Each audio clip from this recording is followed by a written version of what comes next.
بسم اللہ الرحمن الرحیم۔ حج کی فرضیت اور فضیلت۔ عن ابی ہریرۃ من خرج حاجا او معتمرا او غازیا ثم مات فی طریقہ کتب اللہ لہ اجر الغازی والحاج والمعتمر۔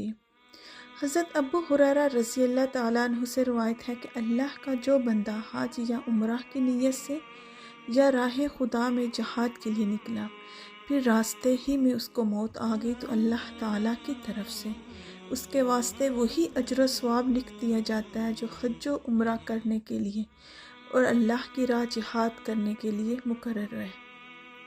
اللہ تعالیٰ کے اس کریمانہ دستور و قانون کا اعلان خود قرآن مجید میں بھی کیا گیا ہے۔ ارشاد ہے، وَمَن يُهَاجِرْ فِي سَبِيلِ اللَّهِ يَجِدْ فِي الْأَرْضِ مُرَاغَمًا كَثِيرًا وَسَعًا۔ جو کوئی اللہ کی راہ میں ہجرت کرے گا، وہ زمین میں پناہ لینے کے لیے بہت جگہ اور بسر اوقات کے لیے بڑی گنجائش پائے گا۔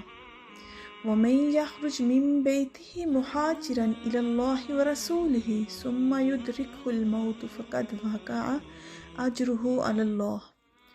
اور جو اپنے گھر سے اللہ اور اس کے رسول صلی اللہ علیہ وآلہ وسلم کی طرف ہجرت کے لیے نکلے اور پھر راستہ ہی میں اسے موت آ جائے، تو اس کا اجر اللہ کے ذمہ واجب ہو گیا۔ وَكَانَ اللَّهُ غَفُورًا رَحِيمًا۔ وَكَانَ اللَّهُ غَفُورًا رَحِيمًا، اور اللہ بہت بخشش فرمانے والا اور رحیم ہے۔